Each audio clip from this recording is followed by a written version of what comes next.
Hey, Matt, what type of shorts do clouds wear? I have no idea. Thunderwear. Love it. For the Thunder Thighs. Yeah, right? You can probably relate to that. Guys, what's up? How's it going? Welcome back to the show. Welcome, Mr. Matt Overton. He's kind of a big deal, I suppose. Honestly, I don't really know a whole lot about him. He's a football player. He probably beat my ass, so I'm going to be careful about what I say. How's it going, man? I'm doing well, man. Thanks for having me on. Of course. You got a baby on the way, huh? This is your first child?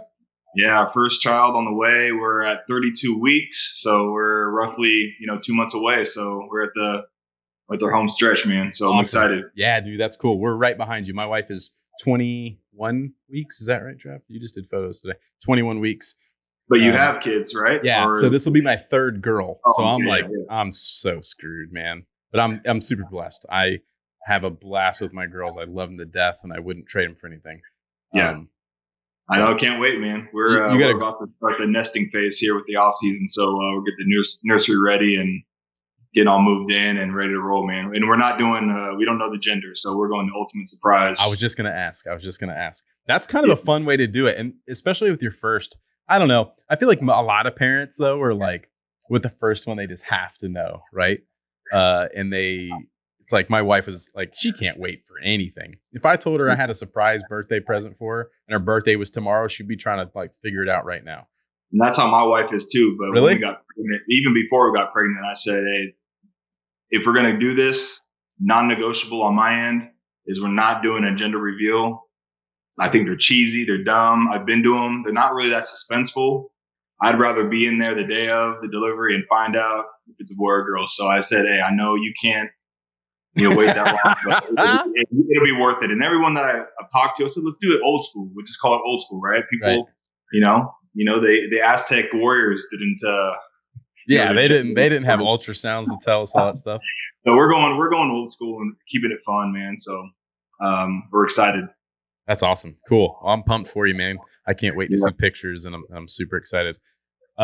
So anyways, tell us a little bit about yourself. Give us a little background, a little history, and how things led to where you are now in the NFL. Yeah. So originally from California, born and raised like in the Bay Area, East Bay Area. So a small town, Tracy, just east of Oakland, a little bit south of Sacramento. And so, in respect to the football, I started playing at age 8, raised in a football family. Grandfather was a college head coach at the time when I was young. And my mom is the daughter of a head football coach. So got thrown into football really young. Yeah, that was in your blood. Ball, and been playing. I mean, it's funny. I just looked back on my professional career. And I've been with the team professionally since 2007. And so the fact that we're sitting here at 2021 and been playing professionally since 2007 is pretty incredible. So it's been a wild ride. It's been in quite a journey.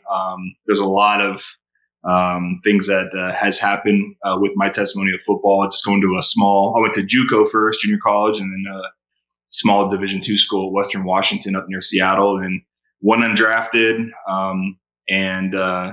So my draft year was 2007, and my first time actually playing my first official NFL game was 2012. So it took me 6 years after college to finally break into the NFL officially. Yeah.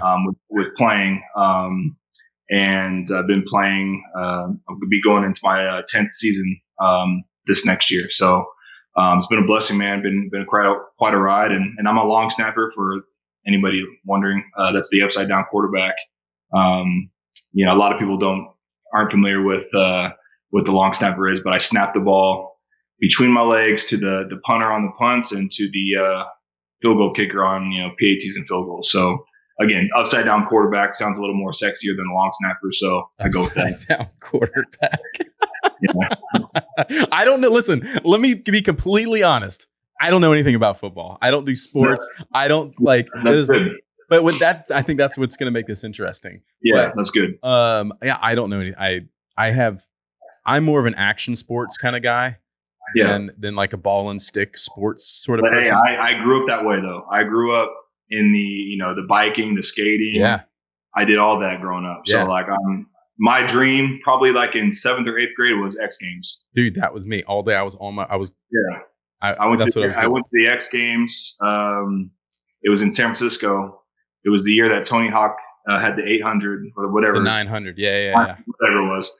And I saw, it all live in person. And I was a rollerblader and a skateboarder, so I love both, and BMX a little bit. But seeing all that in person, dude, I was hooked, man. It was a real deal. And I was a big chubby kid, so it was like, maybe my aspirations to make the X Games was a little too ambitious. But I love skating, man. So I have actually just bought a pair of rollerblades during quarantine. That's awesome. And I was addicted. So I mess around. I feel you on the action, like snowboarding, wakeboarding. Yeah, I do all wakeboarding all day. I'm like constantly on my boat, and I haven't been wakeboarding myself in a few years. I got to be careful. I broke my knee a couple years ago on a skateboard, on an electric skateboard, a boosted board. And I had a pretty gnarly knee surgery. So I gotta be a little bit more careful. And then I broke my other knee when I was a little bit younger, racing BMX bikes. I was at a big Georgia States championship, and we were doing this big double, and this little kid runs across the track.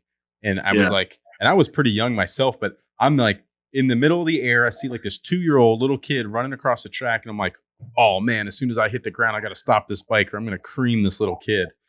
And so I put my leg down to stop the bike so I didn't run this kid over, and it snapped my knee. And so I've broken both of my tibias. So I got to be careful these days. But now my daughters are getting of the age where they want to be, wakeboarding and doing some of the action sports and that kind of stuff. So I'm like, I'm going to get back into it for sure. Yeah, man, for sure. I know I grew up on the, I guess the blessing about being from California is you got the beach one way, you got the mountains the other way. Right. And I've never surfed at all. Everyone asks me, you ever surf? I've never even attempted to surf. I've never surfed either, and I live on an island. Yeah, so I mean, and where are you at right now? Hilton Head Island, South Carolina. Okay, so I never even wanted to try. It doesn't really appeal to me. But wakeboarding, man, like our family bought a ski Nautique when I was in high school, and I got my first wakeboard. I think it was a Hyperlight or something like that, or Liquid Force board or something. And man, it was so much fun. Yeah, a lot of fun. Very cool. So, for someone that was super into action sports, how did that lead you then down football so hardcore? Were you just, I guess you said you were a little bit overweight, and action sports maybe wasn't quite you weren't going to excel at action sports the way you did in football. Yeah. And what I'm super curious about, because it seems like sports like this and people who go to the full extreme either have natural talent or they had parents that pushed them into it, because like you come from a whole family of like football people on all levels. So, were you persuaded that way because that's what everyone else in the family did? Just like other people, like you're going to be a doctor or a lawyer. They were like, you're going to be a football player.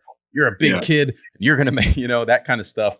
Was that really where your true heart and passion was, or were you just super gifted at it? Tell me more about that.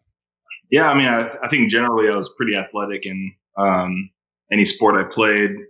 I played baseball, basketball, a little bit of soccer, roller hockey. I mean, I did it all. I even golfed in high school. So I excelled, but I think early on, my passion was football. My dream was to play in the NFL. I think it was a little bit of, my mom, and dad really wanted me to play, Pop Warner sports. So they signed me up. And I remember my first year was a struggle because I was only 7 playing football and I got cut from the team. It's during the, dead heat of summer. It was my first time really facing like adversity and like what running and hard work really was. And I mean, I think if I, remember correctly, there was a time where it was like, I would rather hang with my friends over the summer than play football. But it was probably until I got like the 6th or 7th grade when like, gearing for high school, and it became more of a passion of mine. And, action sports, aggressive, skating and all that kind of stuff was always a hobby too. And there was times where I joke about this a lot, but it's real. Like I was at the skate park before football games on Friday night. Like that's how like addicted I was to skating. 100% that would have been me. And there was a time, I pushed pause on the whole skating thing because I broke my wrist. I think I was a junior or senior year. So I was all casted up and I went to the coach, say, hey, I hurt my wrist. How did you hurt your wrist? I was skating. He almost, kicked me off the field for saying that. Right. So it was one of those things where I had to find the balance. And then once I got to college, I really I was on scholarship now. So I really put all that stuff on the side. I haven't snowboarded since probably high school just because I've been playing. Don't want to risk getting hurt. Yeah, now you have a lot to lose. Before it was all fun and games. Now you're risking a lot. You got a lot to lose if you get hurt. You're screwing yourself, your family, the team. There's a lot on your shoulders. Exactly. So I get it. But I've like I said, I bought some skates over quarantine, skated a little bit. I didn't do nothing at the skate park or nothing, but it was just fun to roll around a little bit. And then I've wakeboarded since, nothing crazy. And like I said, I was good at doing those things. But I'm not doing no McTwisties or something over the wake. Yeah. You know what I'm saying? I'm just maybe clearing it. I maybe do a 180, but nothing crazy. But, sure.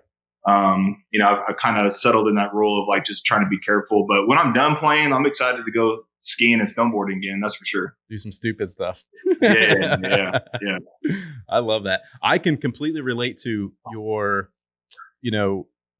rather like be hanging out with your friends than playing football, especially at a young age. So we just went through some stuff recently with my daughter. Super athletic, extremely talented, had like this natural ability for gymnastics, very into it. And I can't wait for your child to get into a sport that you can get behind, because it's as a parent, it is the coolest thing to see your kid like excel at something competitive like that.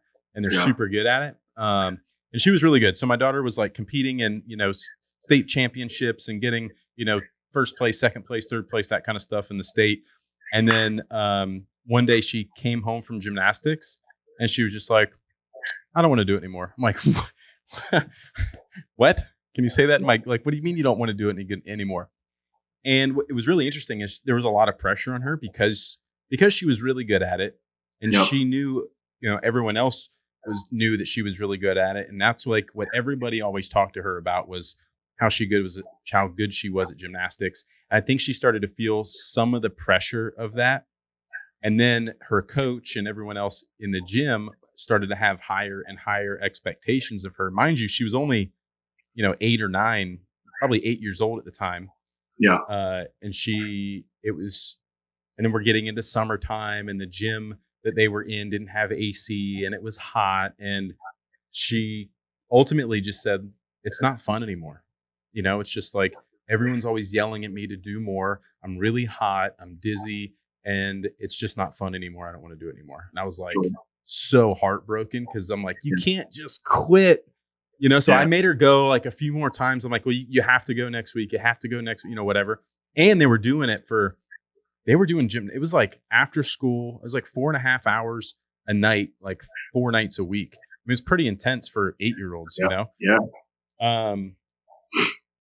But man, it was heartbreaking when she was like, yeah, I don't want to do it anymore. And now I'm trying to convince her. They've moved into a new gym and, brand new building and AC, it's all conditioned, all that kind of stuff. So in the South, it's hot, like inside of a metal building in the South in the summertime, it's freaking hot. So I don't blame her. And I didn't know that it was the safest thing for a bunch of those kids to be that hot and running around doing gymnastics anyway. So I was like, all right, we'll take a little break through the summer and we'll get back into it. But I'm concerned and she's starting to show some interest in wanting to go back, but I'm concerned that it's not going to be the same. She's going to be super far behind.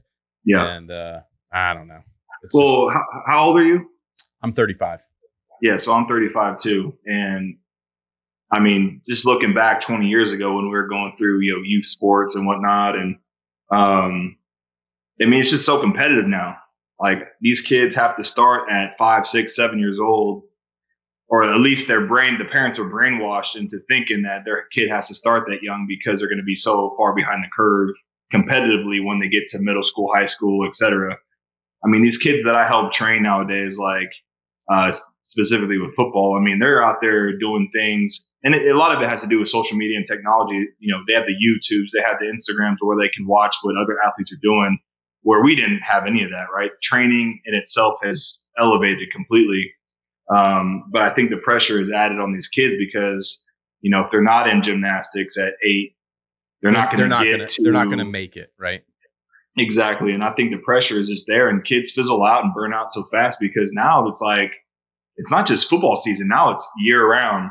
Baseball, I know for a fact, and basketball, it's like gymnastics, same thing. It's year round. I mean, it's, and they get burnt out, or, heaven forbid, they get injured at a young age and they can never recover from it. And like here in Nashville, like hockey's huge here. Like it's trickled down to the South a little bit. And these kids, I mean, they're like some of my teammates, their kids are on the travel team and they're traveling the country at, 10 years old, and they have, team A, B, and C, and if you're not on the A team, you're not going to make the high school team, and it's not like it used to be. And I kind of hope I have a girl first because I want her to get into something that I have no idea about, like gymnastics. Yeah. That way I can't sit in the stands or watch and critique and be like, oh, she's not doing that right. Because, but you will, because you're going to learn. You're going to be there at the gym and you're going to be like, she bent her knee. Oh, her toes were pointed. And and my daughter's a perfectionist like this too. And we're taking videos, in the house or in the driveway or in the yard or wherever and playing them in slow mo. And she's watching them back. She's like, oh, that was awful. Let me do that again. No. I mean, so I'm doomed. There's no way around it then. No, but dude, it's so fun. And it is cool. Yeah. It is super cool and it's super fun. When they're into it, I would never push her into doing it if she didn't want to do it. Yeah. And I only sort of follow her lead. So I won't ever push her. And if she wants to try something else, we'll try something else. So whatever that is, I'm fully behind them trying 100,000 different things till they find the thing they like. That was very much me. And my parents supported every crazy thing I wanted to do. Yeah. And generally, I'm the kind of person when I do something, I'm going to go 110% into it. My daughter's the same way, I can tell. And it's like, it's exciting, but it's also terrifying. You're like, holy shit, where's this going to go? Yeah. But you're going to do the same thing because you're going to be rooting for your daughter. Well, because I guess I'm competitive in nature. I just figured that if I took my boy or girl to a sport that like soccer or hockey that I don't know the rules. Right. So I can't like get in there and like yell at the ref and I don't want to be that parent by any means. Yeah. I think it's super embarrassing. But it adds a lot of pressure to your kid too, right? If you're that parent that's just like so gung ho about the competitive side of everything. But I'm excited, man. Yeah, it has to be fun for them first, because as soon as you add that stress and pressure, it takes the fun out of it. They don't care anymore, and you may ruin a good thing. So it's a balance because it gets exciting. Exciting. Yeah. You get a little emotional sometimes and you start yelling or crying. Either way. I cried in sports, man, when I lost. So I'm sure my kids will inherit that gene for sure. Right. I was so mad when I lose. Oh my gosh. Now you talked a little bit earlier about facing some adversities. And that was some of the first times you'd face some adversities. That was when you were a little bit younger, when you were 7 or something.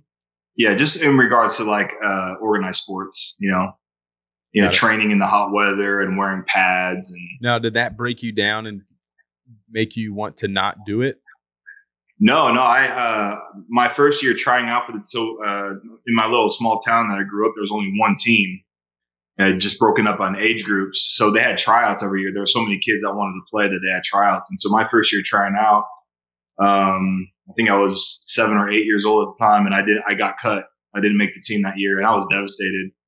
And now, how did your parents react to that? Because they were how did your parents react to that? Because they were in that world.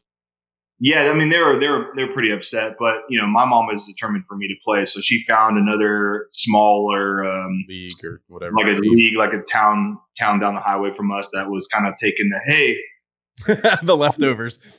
All the crappy kids, come play with us.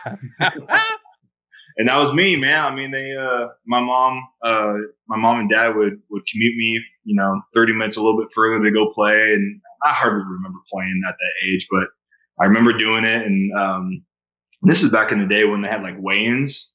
So you had a weigh-in before every game. Oh, wow. I mean, it was like wrestling. Like wrestling, yeah. And I remember there's a few, like I was a heavier kid, and I remember, I think my weight, the weight was, the limit was 100 pounds. And I mean, I was in a sauna before the game. I was not eating before the game. I was naked on the scale in front of all my friends and peers. I mean, it was embarrassing. And there was one game where I didn't make weight. I was like 101, and do you need to go pee? Go try to go to the bathroom. I mean, it was like, go throw up, whatever you need to do. And I didn't make it. And it's just like, you can't get away with things like that this year and nowadays, right? No, I mean, hell no. No way. There's no. So now football now, like if you're the heavier kid, you have the stripe on your helmet and you have to play the O-line. You can't run the ball. You can't, they have these different rules for like, the weight, but I mean, I guess it's a little bit safer, right? So listen, you're talking about stuff I have no idea about. I don't know anything about any of that. I guess it's safer. Sure. I have no idea. Well, I mean, if you have a 10-year-old that's 150 pounds playing with a bunch of 60, 70 pound kids, they just put him on the line and he has a emblem on the helmet signifying, hey, that's the fat kid, pretty much. No, it's embarrassing, right? It really is. It's kind of humiliating, but he can only play certain positions where he can't go use his weight to an advantage, like run the ball or tackle. So I don't know. There's just you're saying it's safety for the lighter players. The big kid doesn't fall on them. Sure, I guess, they're hoping that's the case. Right. I don't know. It's just, man, it's, like I said, it's an interesting time. You know what I mean? Yeah, it really is. There's a lot of interesting things like that. I mean, there's a lot of just overweight kids in general. I'm no like super health person by any means, and I'm trying my best. Because I've always been so active. Like, I've always been this scrawny, skinny little kid that was like super agile and could jump off of anything and fall from anywhere and be perfectly fine. And now that like my age has caught up to me, and I'm like, whoa, where are these coming from? And so I'm doing a better job a little bit. I'm, in the gym, I still eat like a 5-year-old. I'm the worst with nutrition. I can do fitness. It's hard, nutrition, especially with a busy lifestyle. I mean, I can only imagine what it is like with kids, but if it's any indication what it's like with a pregnant wife, then hey, I mean, golly, God bless us all. Yep. Yeah. So your parents didn't put a lot of pressure on you. They obviously wanted you to play. Did you, along the road of trying to getting to where you are now, is there any point, are there any like turning points where a coach took you under his wing, or you had to game the system to kind of backdoor your way somewhere, or anything like that? I mean, or did you just get really good and everybody thought you were awesome and you just moved your way? No, I was always really good. I wasn't really in the elite class of guys, but I played offensive line, defensive line, fullback, linebacker. So I was like the guy that was not super big, not super fast, but can do things well, kind of all over the place. So I played a lot of positions, and this is where kind of long snapping comes into play. So long snap, like, I know you don't know much about it, but it's a specialty position, right? It's like a sniper, like not everyone can do it.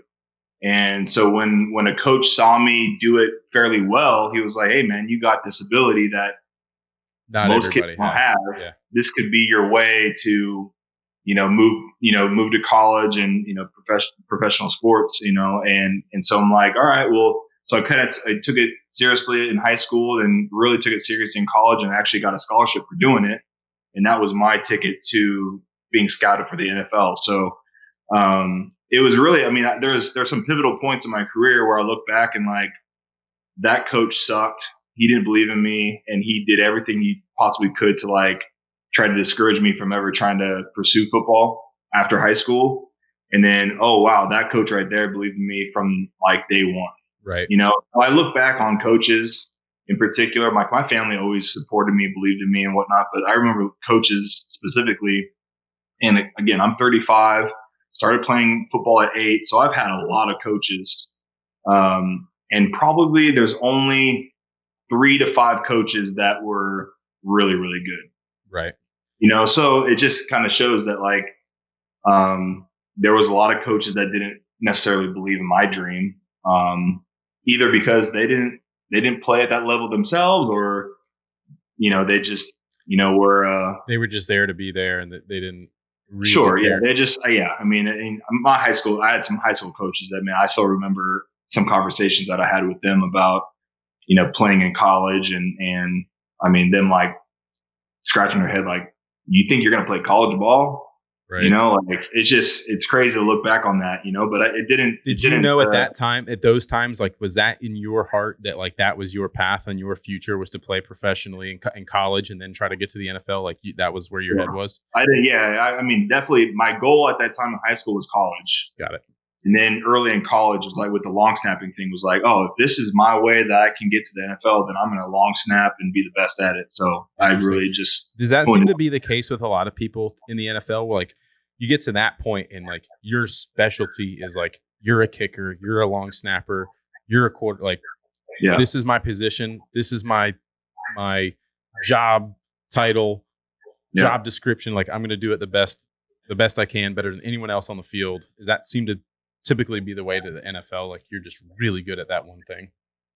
Well, nowadays it's so special. Everything's so specialized that you can go to like the specialized camps. If you're a lineman, a linebacker, a running back, like everybody has their own, there's mentors and specialized coaches all across the country for every position.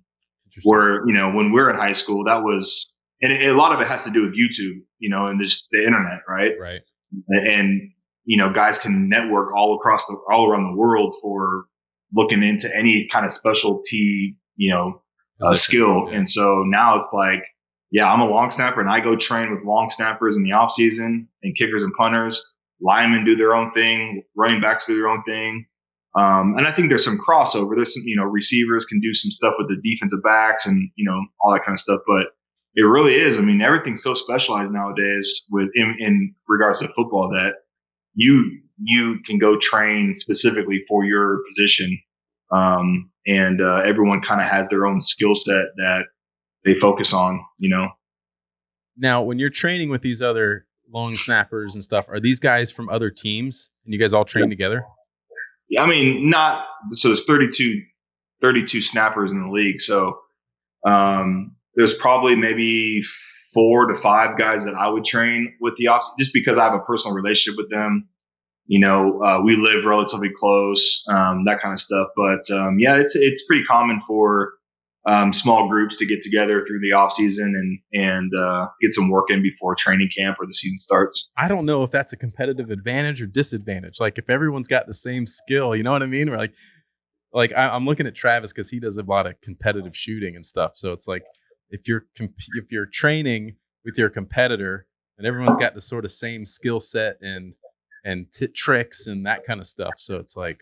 Well, and I understand that, but it's also super beneficial to see how guys are like, you know, being creative with their training and you know, just trying to outside the box thinking, almost kind of revolutionize the skill set and see how it evolved and technique wise, and so I mean it's pretty cool to see. Even though like the receivers and the footwork that they do and the speed stuff they do, is pretty cool to see how it's come so far in such a short period of time that, you know, I don't even like 15 years from now, it's like, I think the athlete just keeps getting bigger, faster and stronger. So it's going to be pretty cool to see kind of how that all plays out here in 10, 15 years. Yeah. The reason I asked that question is because we had another football player on the podcast a few episodes ago, Trevon Reed, and he had a super interesting story where he ended up getting kicked out of school in like the 5th grade or something early on. And he knew, and he was like, I'm playing football. And he wanted to be on the best team, but the best team was the school that was not his school district. So he signed himself up, I guess, for the other school district that he shouldn't have been at, and was going to that school so that he could be on that team. And then ultimately got in trouble in school. His neighbor was a teacher at that school and knew that he shouldn't have been there. She ratted him out. And then he ends up back at the school that was sort of the shitty team. And that was where he found the coach that really took him under his wing, if I remember right. And that was the guy that like set him up for life and saw the fire in him and really kind of like coached him through and was like, you got this, you're going to be something. Like you've got drive that no one else has. Like he saw it in him before Trevon saw it in himself, kind of thing. So that's why I was kind of curious if you had this sort of game anything, or if someone took you under their wing for these pivotal points. I've had a handful of mentors on I still do to this day, like guys that I seek out, whether it's my trainer, and it's not really specific to football, but it's just like training in general. And I have other, guys that, are now retired, or, my grandfather was a huge mentor for me for a long time before he passed. But yeah, there's been a lot of, I wouldn't say a lot, but there's been a handful of people that have been intricate in my career and helping me develop and mainly just the belief aspect that they had in me, really. Mm-hmm. So there's been those people in my life for sure. Yeah, that's huge. Yeah. That's a big deal. What are some of the, so what was the first team you were on then? I started with the Seattle Seahawks, and then the acronym for NFL is not for long, and I lasted 3 days. So, I mean, it's true, man. I mean, it's true for a lot of people. How long did you last? You said 3 days? 3 days was my first NFL experience. So I was there for a camp, a mini camp. I got released after 3 days. I went back to school, finished college. So Seattle was my first team. I actually went back to the Seahawks again for a second stint, got released then, played in the minor league for a few years. And then I signed with the Indianapolis Colts, played there for 5 years, played with the Jacksonville Jaguars for 2 years. And then I played this last season with the Titans here in Nashville. So, got it. Jacksonville, man, that's hot. That's hot football. Yeah, I don't man, it's a different type of hot, man. I don't humid training camp. Oh, it's so hot, man. Oh, I mean, really June until October is really, really hot. Yeah. So yeah, that's my neck of the woods. I mean, Jacksonville's only 2 hours from us. Oh yeah, so you're close. Yeah, I mean, and it was nice because I got to live on the beach for the first time in my life. Lived in Ponte Vedra, which was beautiful, but man, it's hot there, bro. Mm-hmm. I'm cool. It's take me to I'll take dry heat any day. That's funny. Yeah. How's your wife deal with all that stuff? What's the family dynamic with that? With her. Yeah. And now I'm sure it's changed with her being pregnant, and then sort of the thought and mentality and process moving forward with a child. Yeah, so early on, we met in Indianapolis. She was a cheerleader for the Colts. So here we go. The football player chasing the cheerleader. No, she chased me, man. So, good for you. Good for you. We joke about that often, but no, we met in Indianapolis. She was cheering there for the team. So it was home for her, home for me. We started dating.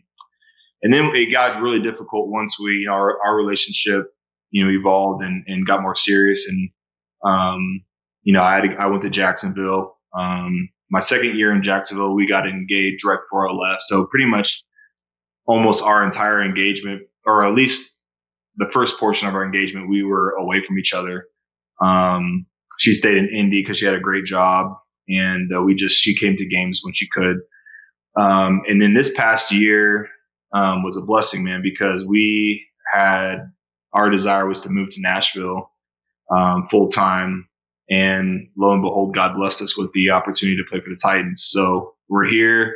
Now, how does that work? Did they reach out to you, or were you like, yo, I want to get on this team, and you sort of backdoor, like what does that process look like? It all came down to just perfect timing, really, with this in particular, because with COVID this year, it was so different and weird.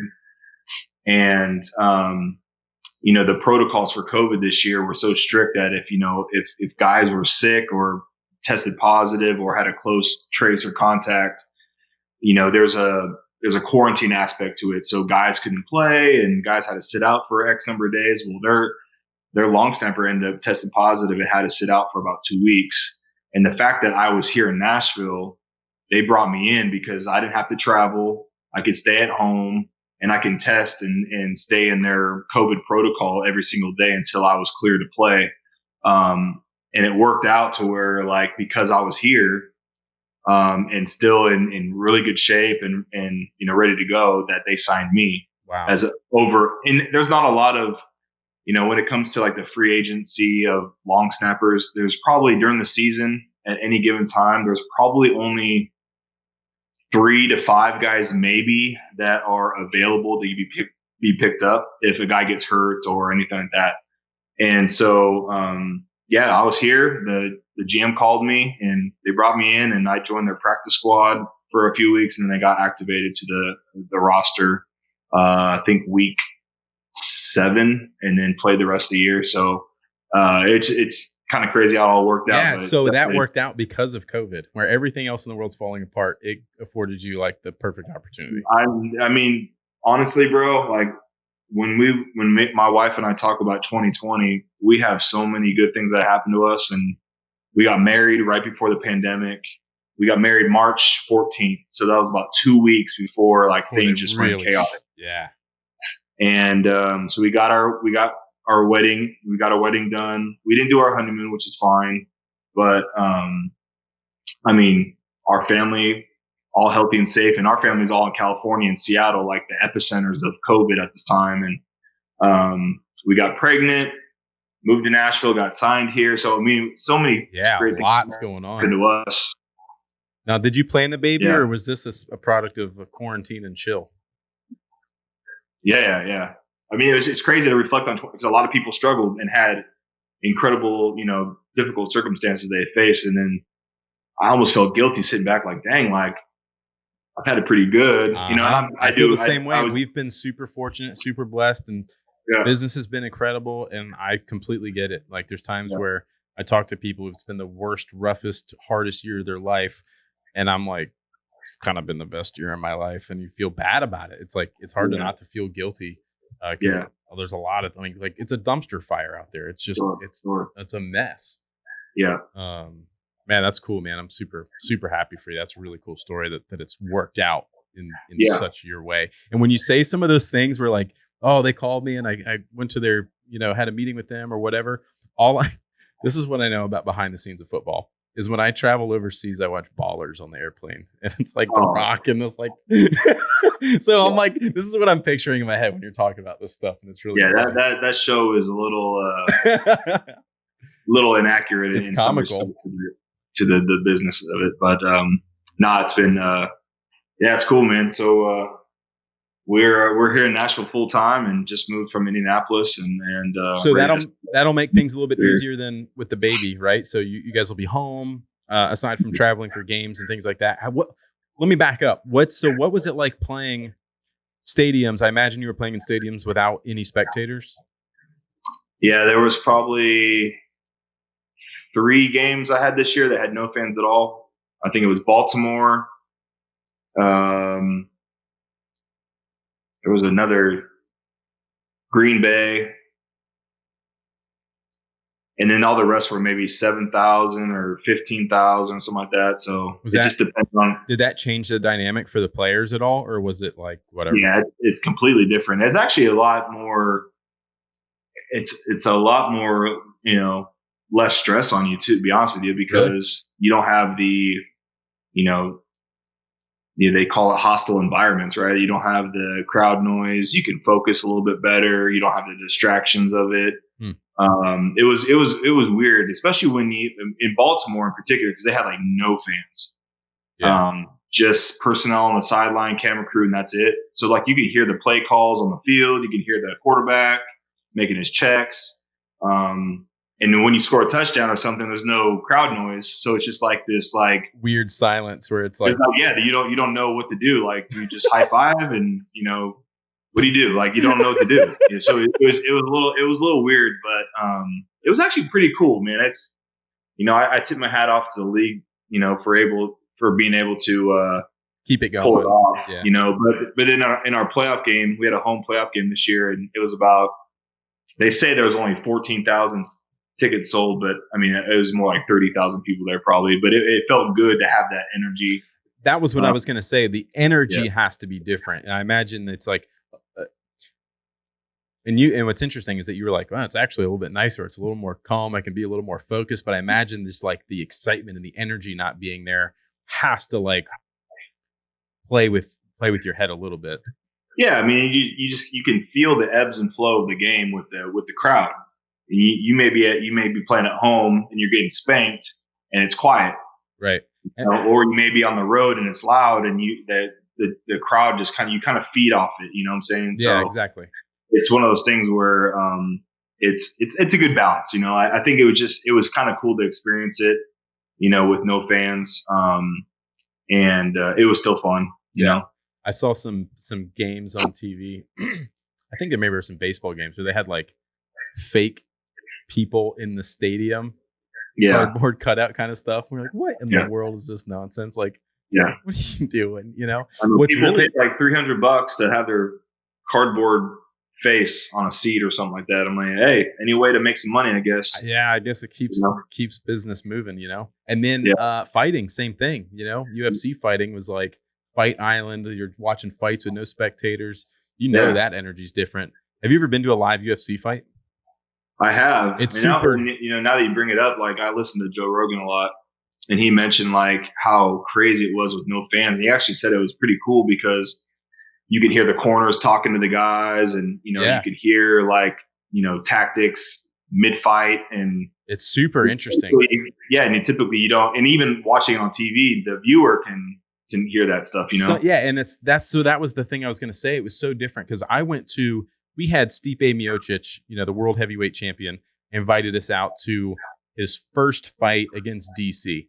And so we went out to Vegas. We saw that fight, and seeing it in person was so different because you don't hear the commentators in person the way you do when you're watching it on TV. You got Joe Rogan yelling in your ear and all this stuff when you're watching it on TV at home.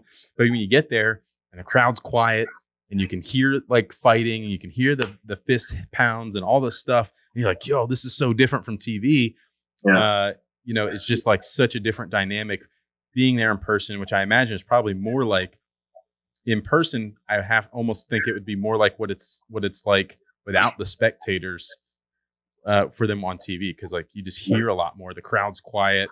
You don't have the spectators, and I imagine for you guys, even with the energy of the crowds and the music's playing and they're hyping everybody up and all that, I can't imagine. Super interesting. But yeah, like you said, I'm sure experiencing that and being able to like tell those stories to future generations of kids playing. It'll be cool. It'll be fun. Absolutely, yeah. Speaking of telling stories, do you do any other like content? Do you document any of this kind of stuff? Do you have a desire to document and like be able to recall these things and later on in life?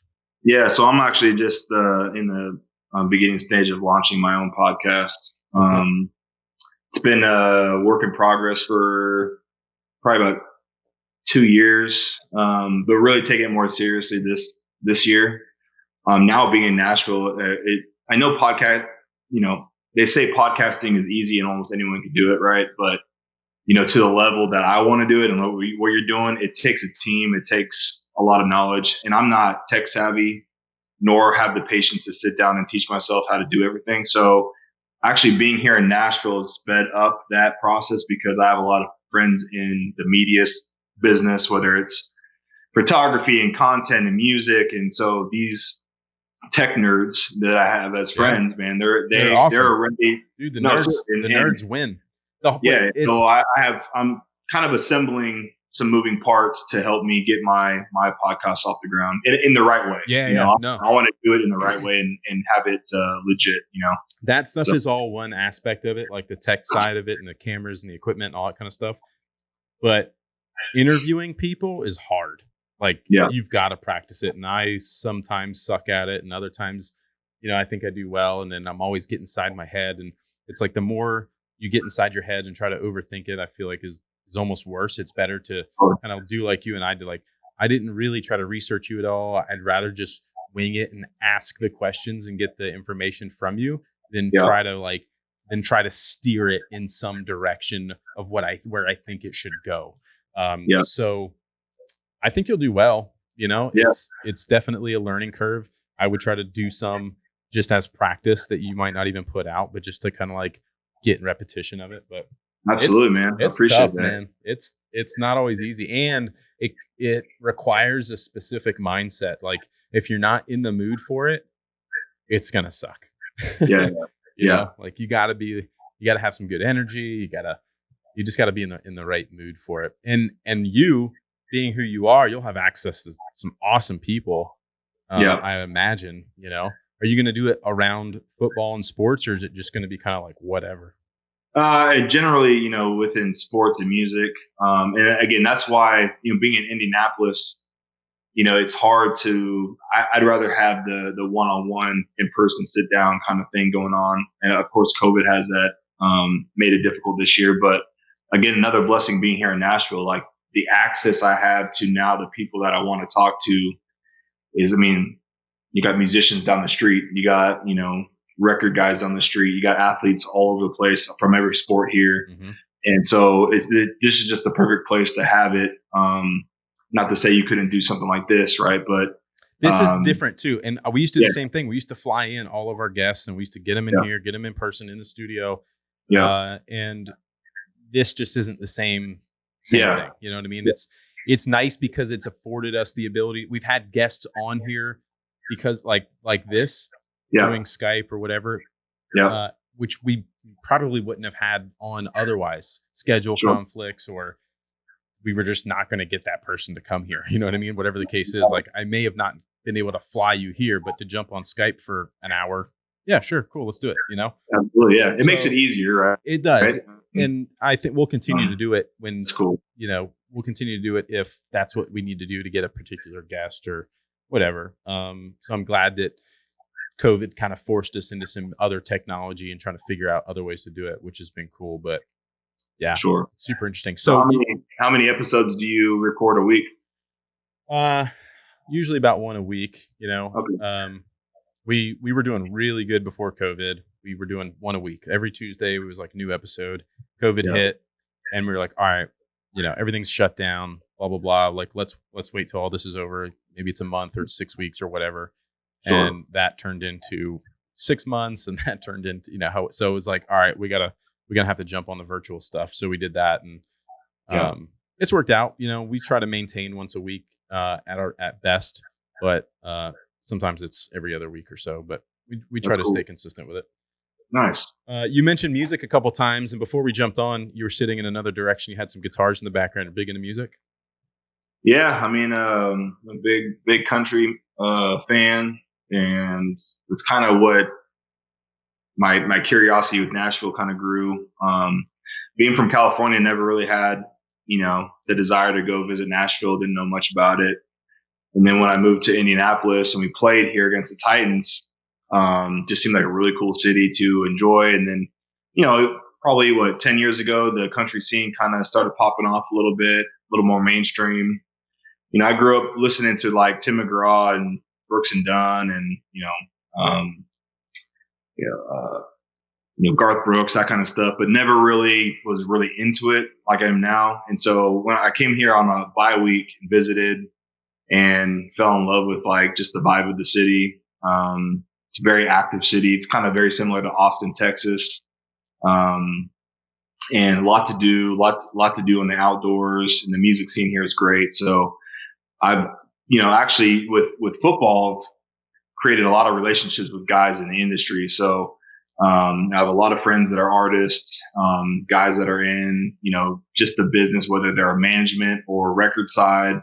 So it's been really cool to kind of see that how our paths have crossed. And there's actually a lot of similarities with sports and music, just like the grind and hustle and the business side of things, and just kind of the nature of sharing the stories of like how they got from nothing to success, and it's pretty cool. So you definitely have a fond respect for all music. I listen to pretty much almost anything, but then I got into actually doing country radio as a little side gig during football season. It was kind of like my little segment I would do once a week.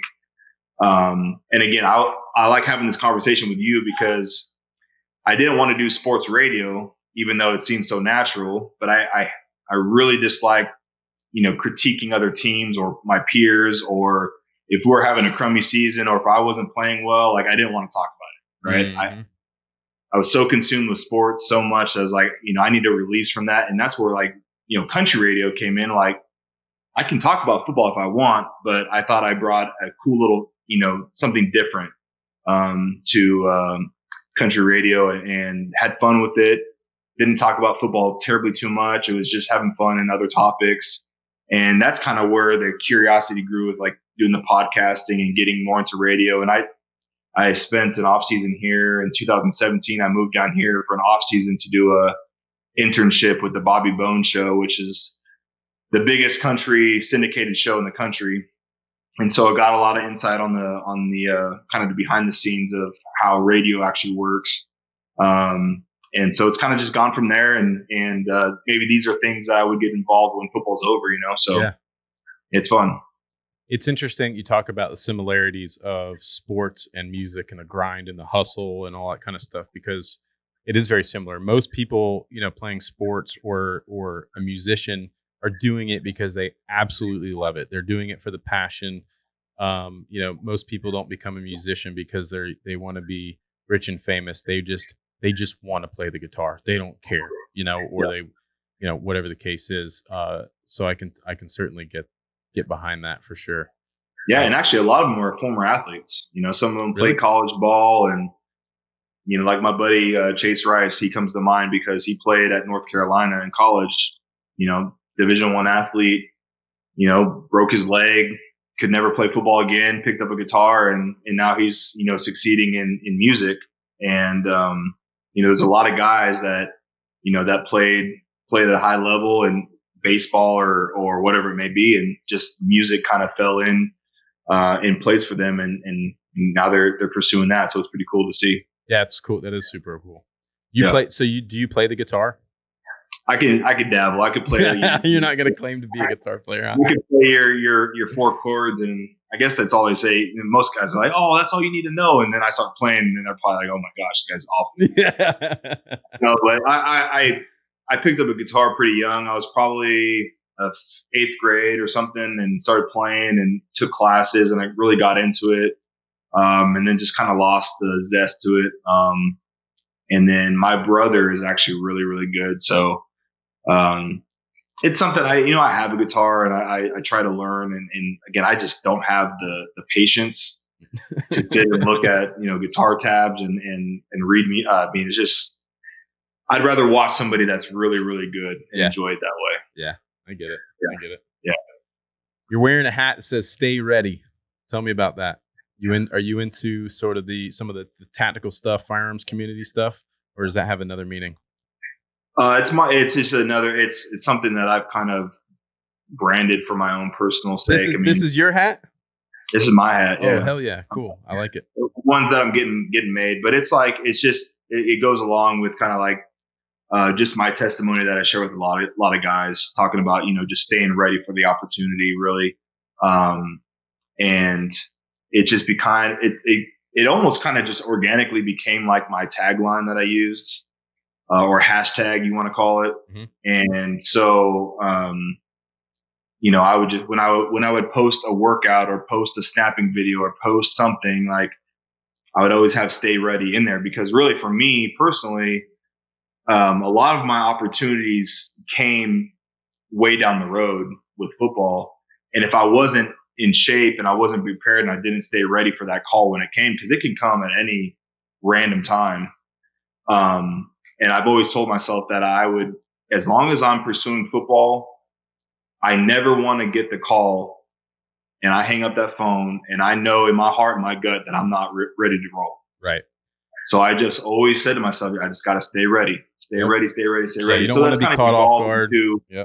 It's kind of evolved into this whole motivational thing, sharing my testimony, my faith with younger guys. And so, actually this hat that we got made right here, we're going to start selling them, and the proceeds are going to be a scholarship, for kids.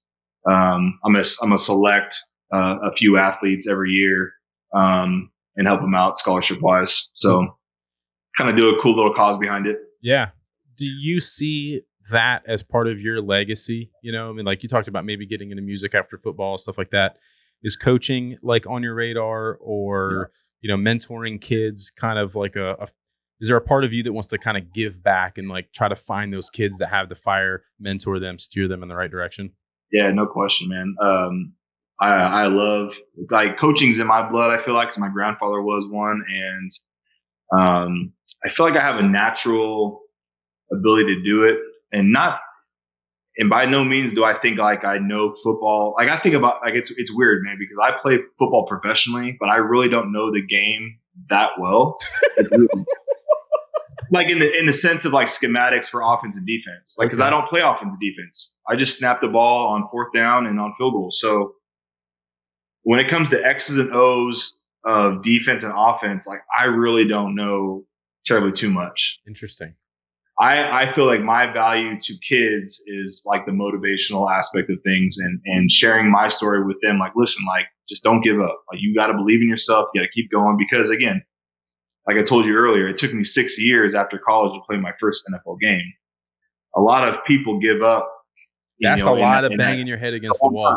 Yeah. It's a long time and the window shrinks, every single year you're not playing. So now were those years before getting to play in the NFL, was that a lot of like just getting doors shut in your face and that kind of stuff when you were trying to like? Yeah, it wasn't like I wasn't playing at all. Like it wasn't like I was just at home working a 9-to-5 job and 6 years later I get a call. No, right. I was training. I was playing on other teams. I was in camp with teams. I was playing in minor leagues, practice teams, that kind of stuff. Sure. Yeah. I never officially stepped foot on the field for a game. It took me 6 years to do that. So, it's one of those, like, there's no right or wrong way to get to where you want to go to. I was never the most gifted athlete. I was never the biggest, fastest, strongest. I went to a smaller school. And so I would like to share my testimony with young guys. Like, listen, like if this is really what you want to do, if anything, I could share that wisdom with you to know that you can take different paths to where you want to go and don't listen to, certain people where, you have to go to this school or you have to do it this way. Because really it's already a long shot goal to begin with. And some people have to go up and over or around the mountain, like you just have to find your own way, So yeah, no, I had to do it that way. Yeah, it's a really cool, encouraging story that somebody like you, who wasn't the biggest, fastest, baddest, strongest guy out there, still made it to kind of a top tier level of football. I mean, you're in the NFL and you've had a pretty long going career. A lot of, like you said, not for long. Like a lot of people are only in it for a few years at all.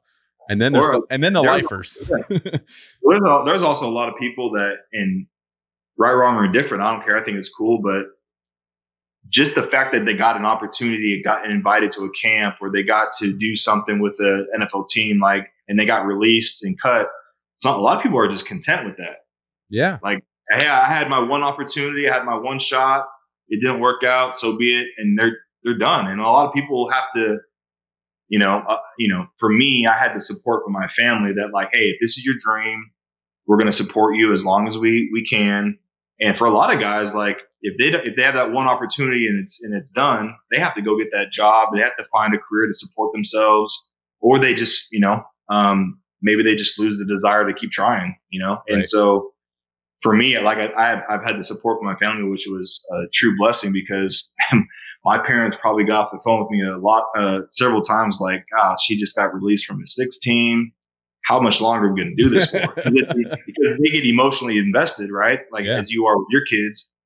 And when it doesn't go their way, it's like, man, calling my mom and telling her I just got cut, she starts crying. She gets upset. She gets pissed, sharing that news. And as a family, we've done that over and over and over again. I've probably been cut 10 times from several different teams, and it never gets easier. So it's just one of those things where, you feel bad for yourself for an hour, then you say, screw it, I'm just gonna go back to work, keep going, Yeah. Having the support of your parents is huge. And I think, excuse me, I think about that for my own kids. And that's why I kind of come and bring in this full circle back to my daughter playing gymnastics. Like I will support any and every decision she has, around any types of sports or art or whatever it is that she's passionate about, because I want to see her succeed and things like that. And there's a lot of people out there who don't have that luxury of having super supportive parents, or even parents at all. Like Trevon, for example, the other guy that the other NFL player we had recently, his mom died when he was 16 or 17 years old, and that was it.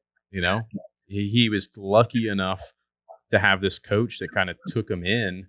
And then he tells us that he was going to school and like washing his clothes in the field house, acting like he was washing jerseys and stuff, because he was living in his mom's house, who died. He had no money, no water, no electricity, no nothing at home. Nobody knew. It was crazy. So like you have like almost a complete opposite scenario, but someone who was still able to make it because they had the fire and the motivation and the drive to do it.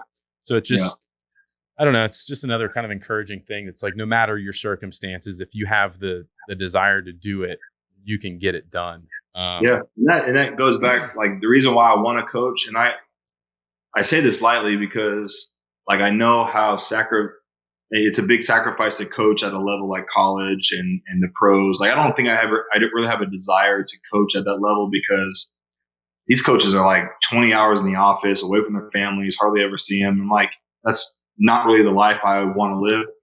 Even though it'd be cool to be an NFL coach or a college coach, like I'd like to pour into like younger kids, middle school, high school kids. But being that mentor, because like you said, not a lot of people have either the support at home or they're surrounded with a bunch of negativity. And if I can be that, spark for them, that's what encourages me to coach at some capacity, For sure. Yeah. How do you think that's going to bleed over into being a parent yourself? Do you, are these the things that run through your head yet? Of like having a child on the way, how you're going to kind of view those things. There's so many things that are going to come up that you're not going to be prepared for that you haven't thought about. And it's just, and I like kind of hear your story and I'm thinking through other people's stories. And it's like, man, there's so much shit that's coming that you just can't even be prepared for. You're going to be in this situation and realize you're in this situation before you saw it coming. You're like, how do I deal with this? Yeah, it's weird, man, because I think when we found out we were pregnant early July, and then of course, the belly doesn't start showing for quite some time. So I think you kind of live oblivious to the reality that you're facing. Yeah. And then I played football, so that took a lot of my focus away this year from the pregnancy. But I think it was, probably a few weeks ago when we entered the third trimester, where now she's like really big and getting bigger by the day. And you're like, all right, this is getting real. To the doctor's appointments, scheduling certain things, and you just creep up to that delivery date, getting the nursery ready, all that kind of stuff. Then it starts clicking in my mind like, oh wow, this is really happening. So I don't think it's kind of weird because even though this is a huge moment that's about to happen in my life, I don't think I necessarily think about it terribly too much because I'm not pregnant. My wife is. Yeah. I don't have the physical changes that she's going through, the mental, everything that she's going through. So I think, I hate to admit it, but I feel like sometimes you feel disconnected. Don't even remember that we're expecting a baby, Yeah. Yeah. And that's easy to do when you're like super busy. You got a million other things going on. I mean, I'm going through the exact same thing right now. And it's not that I forget, but as a father, like you're not the one with a child in your stomach kicking you and you can't sleep and you're uncomfortable and everything about your body's changing. We're providing, we're doing those types of things. And, but yeah, I mean, it's interesting because that's sort of the problem a lot of dads face is, there's like a disconnect between a father and the child for quite a while because we didn't birth this child and have it in us. We don't have that same emotional connection. So, we're pretty passionate about getting dads more involved earlier on, which is where our gear comes in. It's like dads now are like, yo, I want to change this diaper. I want to wear the baby in the baby carrier. I'll take the kid on a walk in the stroller, in the cruiser or whatever, which just kind of helps create that bond at a much younger age and then gives them a much stronger relationship moving forward. And then society and the world become a better place because you got more dads involved with their kids, teaching them respect, teaching them, giving them, a moral compass, etc. So, So to answer your question, I really don't know. I just know that I'm gonna sort of relate it to when I found out we were pregnant. So, it's kind of the classic conversation that you have with people in your life. Like, hey man, when are you going to be ready to be a dad? When are you going to, try? And my always answer is like, I don't know, like whenever it happens, I guess. Or, my parents have always told me like, you're never really going to be like 100% ready, and so I think the light just turned on for me when we found out she took a pregnancy test, surprised me with it. And as soon as I saw that, it said that she was positive, that's when like, boom, like, all right, we're pregnant. I'm fired Game up. on. Let's go. Yeah. Like, there was no moment of me being like, oh man, this just screws up my day. Like, no, like I was fired up. Now, like if the 25-year-old me found out that we're pregnant as opposed to 35, Yep. might have been a little different story, right? It's a maturity thing. I get it 100%. Sure. Yeah. So I think that, being 35, I was ready to rock and roll. And I think as soon as because I fully intend, if the doctor will let me, I'm going to get up in there. She's going to hike that baby to me. So as soon as that happens and I have my hands on our child and I know it's a boy or a girl and it's healthy and it's, I think that's when that natural switch will just be like, all right, game time. Here we go. Yep. Like, yeah. Nah, you're going to be such an awesome dad, dude. I'm really happy for you guys. I can't wait, man. Congratulations. Yeah. Well, it's funny. It's funny with like in regards to your brand and how long have you guys been making stuff? We're going on 8 years this year. Okay. So I had a teammate about 3 years ago. He had his first boy and for like a birthday gift or something, he got the vest carrier. And I don't know if it was your brand or not, but he posted on Twitter. I'm like, dude, that is badass. That is cool. And I'm not. You weren't thinking babies. So I wasn't even engaged yet or nothing. But I was like, dude, when I have a kid, I'm getting that. And so I kept talking to, and I asked him where he got it. And I don't remember what he said it was. And then I just looked up. I remember one day I just looked up on Google, like dad tactical baby stuff, and like your stuff popped up. Right. And I showed my wife. I said, babe, I know this is super masculine and manly, but I'm getting that vest carrier and I'm getting that diaper bag. And she's like, all right, whatever. And then, 2 years later, got it for Christmas. So I got the vest and the backpack. Cool. Super stoked. That's awesome, man. I put my puppy in it and stuff to get a little test run, That's right. That's what everybody does. It's so funny how many pictures we get of dogs. Yeah. In the carrier. It's just, it's cool, man. Like you said, it's almost like because there are my buddies who have kids already and they're like, dude, honestly, like I felt like I couldn't do anything for the first 6 months. I felt like I was the absent dad, even though I was there. Like I'm not breastfeeding. I'm not doing this. Sure. I can feed a diaper and whatnot, but I felt like I was in the back burner. Yeah. Dads feel so excluded. Yeah. Were you able to go to a lot of doctor's appointments and ultrasounds, that kind of stuff? Or yeah, I've been lucky. I was able to go to the first ultrasound at like 9 weeks. Yeah. And then I went to the 20-week one. So I've been to the 20 weeks. When they do that 20-week anatomy scan and they're measuring the head and the waist and the legs and doing all that stuff, like, and you get to see like a baby in there. Like that is a human in her stomach. Holy smokes. Like, tell me that wasn't when you're like, all right, this is for real. Like, well, we haven't, it's weird because we did the 9-week ultrasound and of course it was like the size of a it's like a little, And, but you could still see features, right? And it was like really cool. It was like, oh my gosh, it's incredible. Heartbeat. So we haven't done an ultrasound yet. They've done the ones where they can hear the heartbeat, but it's not up on the monitor and all that kind of stuff. So I think in the next 2 weeks, because now we're doing like every 2 weeks we go in, we're going to get that, the cool ultrasound where you can see everything.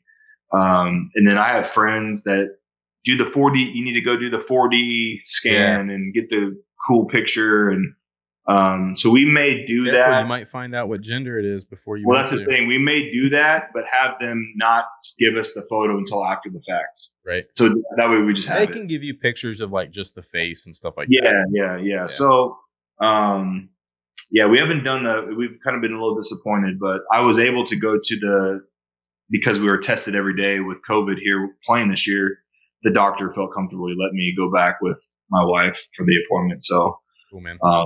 But yeah, we're 8 weeks away, man. So hey, it's measured on the big end. So maybe we'll deliver a little bit sooner than later. Yeah. Well, you get to a point where you're like, 30, 32 weeks, and that becomes like any day at that point. It's like, we're 32, at 34. 32 weeks, and my wife made the comment last night. She says, "I feel like this baby's about to fall out." Is she at the point where she's like, get this thing out of me? I don't want this anymore. And it's funny because people ask me, like, are you excited to be a dad? And I said, honestly, I am. But I'm probably more excited for my wife not to be pregnant. Yes. And she probably agrees. You know? Dude. Like they get to that point and they're like, all right, I'm over this. Get this baby out of me. I'm so uncomfortable. I can't do anything. I got to pee every 5 seconds. I want weird stuff to eat. Like I'm over it. I know, man. So it's so funny. It's cool, man. So, awesome. We're excited. I'm excited to try the gear out. Yeah, man. It's just cool. Like I said, it's just a cool a piece to make dads feel like they're a part of the early process, and keep them engaged. It's cool, man. It's cool being a dad, and you put your little baby in the carrier and walk down the street while you walk the dog or something. It's a very rewarding job title to get to have. It has its moments where it sucks for sure, and you're like, what in the world? And then like there was a time when we had the 2 girls and my wife was like, we should have another baby, I want a third, da, da, da. And then the kids would just be complete assholes, like just bad. We're sending them to their rooms, all this stuff, and we're in the middle. It's just like a complete shitstorm. And then I turned to her, I'm like, we could have another one. She's like, I hate you. And then that happened, and now we're having another one. Are you finding out the gender of this one? Yeah, it's another girl. 3 girls. Yep. Let's go. I don't know who I pissed off, man, but they're paying me back. No, I'm excited. I'm super excited. Obviously there was a huge portion of me that wanted a boy at this point. I was like, all right, 2 girls. Like, I'd love to have a boy. And I was like really hopeful. But when we found out it was a girl, I was actually I was like relieved a little bit because I was like, oh, you know what? I'm kind of glad because the girls are going to be super pumped about that one.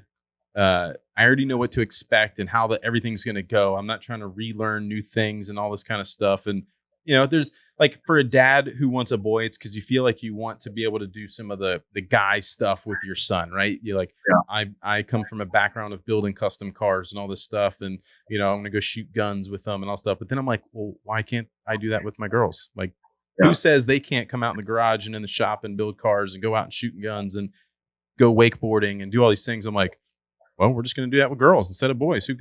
What's it matter? Like, who says I can't do that? So I've just sort of embraced that. And I think there's a part of me who thinks it's even cooler to do it with girls than it is to do it with boys.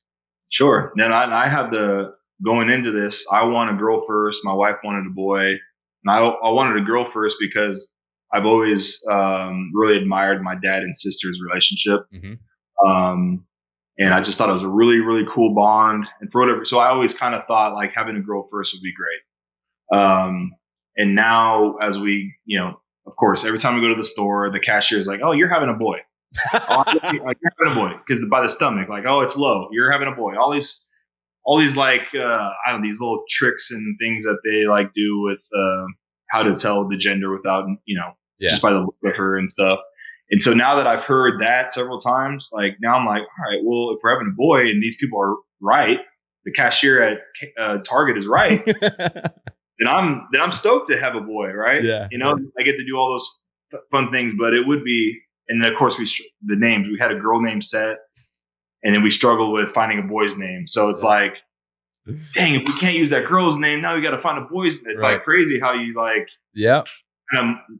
tricks with your mind about what you want more and or what you hope for more. And I don't know. It's a crazy experience, man. All you can really hope for is happy and healthy, and there's no question about it. And it's going to be fun regardless. And I think with having a girl first would just be like, I get to do things or experience things differently, whether it's the sports side of things, the things that she's involved with. And then it doesn't have to be always manly stuff all the time. So maybe it'd be a good humbling experience for me, and like you said, you admired your dad's relationship with your sister. It's a special bond with a girl, it's another cool job title to have as like, being a girl dad and having daddy's little girl and a and a girl to show the way and to show her what a good man looks like and be the father and be the man in her life who you hope she marries one day, right? Being a good example and all that kind of stuff. So yeah, I think it's just like the nurture side of it, right? Mm-hmm. I would rather nurture my daughter more than my little boy. Not to say I wouldn't, of course, but it's completely different. But it's different. It's different, right? So different. Yeah, I feel it on that, just having those, that special bond, So, we'll see what 8 weeks, man. I'll let you know. Well, you're going to be an awesome dad either way. I can tell. Just because you're concerned about it, you're thinking about it, and you're going to have a blast. You're going to love it. Super excited for you. Awesome. Hey, where can these guys find you online if they want to follow you? Yes. Instagram and Twitter at Matt Overton _LS. LS stands for long snapper. I'm pretty active on both. So more so on Instagram, I think. But, and then hopefully drop this podcast soon and get that content rolling for sure. Yeah, man. Well, when that, we got to segue to one little thing real quick. If you got a couple minutes, you said you build custom cars. Well, I'm a motorhead dude. So what do you got? Oh man. Let me give you a kind of when I left high school, I went to an automotive tech school and I left there and then I started my own shop about a year. I worked for someone for about a year, kind of got my feet back on the ground and all that stuff. And I was like, I'm just like a purebred entrepreneur at heart. And I was like, I can't work for someone else. I got to have my own place. And so I started a shop and we went on, over the years, to build a lot of just really high-end custom cars. We did a lot of Land Rover Defenders for some big name celebrities and stuff, for Phil Mickelson, the golfer, for Alicia Keys, Janet Jackson. We've done stuff for. We restored a Volkswagen bus that set a world record at Barrett Jackson. Just a lot of really cool stuff. We've done anything from like import tuner stuff all the way up to these resto mod, early 50s trucks with LS motors and air ride and big wheels and restoring like this, very classic museum piece type of Volkswagen. So it runs the gamut. I've done a lot of stuff. I don't want to say I've done it all, but I've done a lot, and it's fun. What's your taste? Are you like a hot rod guy? Are you muscle car guy? Are you more modern? My personal kind of cool car that I have right now is an Acura NSX. Okay. I'm more of a tuner guy, import sort of guy, but not, but I don't know. I have a taste for all of it in different ways. And I had a really cool rat rod at one time that I just really miss. And that's one that I wish I had again. So maybe I'll build another rat rod one of these days. Was it a nice rat rod or was it a rat rod? It was kind of in between. It was like, it was well built, but built to be kind of ratty. You know what I mean? Had a big block Ford on it with, just headers right to the doors, and that was it. And big wheels, and it was, chop top and rag top, and it was a 27 Chrysler is what it was. It was very similar to a Model A, but it was pretty wild, and it was really cool. I missed that one a lot. I'm a hot rod guy, so I got a 72 Chevy C10, and like you said, it's all. I did one of those not too long ago that we put a LS2 or LS3 in. I got an LS3 in mine. It's a resto mod, completely frame off, and it was my high school truck. Well, I had a 67 C10 in high school, and sold it because I was a broke college kid and couldn't afford the gas for that thing. So I told myself if I got some money, I would restore one, and man, it was expensive to do it, but gosh, it's my dream truck. And it took 16 months to do it. And then I have a 66 Chevelle. Classic. Good one. But I've always wanted a rat rod. There's been close to buying a couple. It's just, I don't have the garage space, but I don't think my wife would take a joyride in it with me. It's too loud. But that was the thing. When I bought mine, it had sort of like a backseat area. And I was like, you know what? I'm going to build that thing out, and I'm going to put seat belts in it. And I'm going to be able to put the kids back there and kind of go cruise around. And it became not practical to do that. And the car was I would not put my kids in that thing. But it was a blast. Like, they're so cool, man. I'd buy another one in 2 seconds if the right one came across. Yeah. And if I had time to build one, I'd build another one. I just don't have time for it right now. That's cool, man. Awesome. Yeah, dude. It was a pleasure to have you on, man. I'm really glad that we made this happen and that we connected. Yeah. I hope to stay in touch. I'm super excited for you to certainly will, man. have a child, and I can't wait to see pictures of that. And hopefully one of these days, we can come see a game or something. That'd be a good time. No doubt about it, man. Well, I appreciate you, bro. Yeah, man. You too. Thank you so much. Yeah. Thanks, guys. Talk to you later, man. Yep. Guys, thanks for listening. I hope you go follow Matt on the platforms that he suggested. Again, that's Matt Overton _LS on Instagram and Twitter, correct? Yes. Cool. Guys, if you like this episode, give it a thumbs up. Make sure you follow along, subscribe, leave ratings, reviews, all the things. We appreciate it. And we'll see you in the next episode.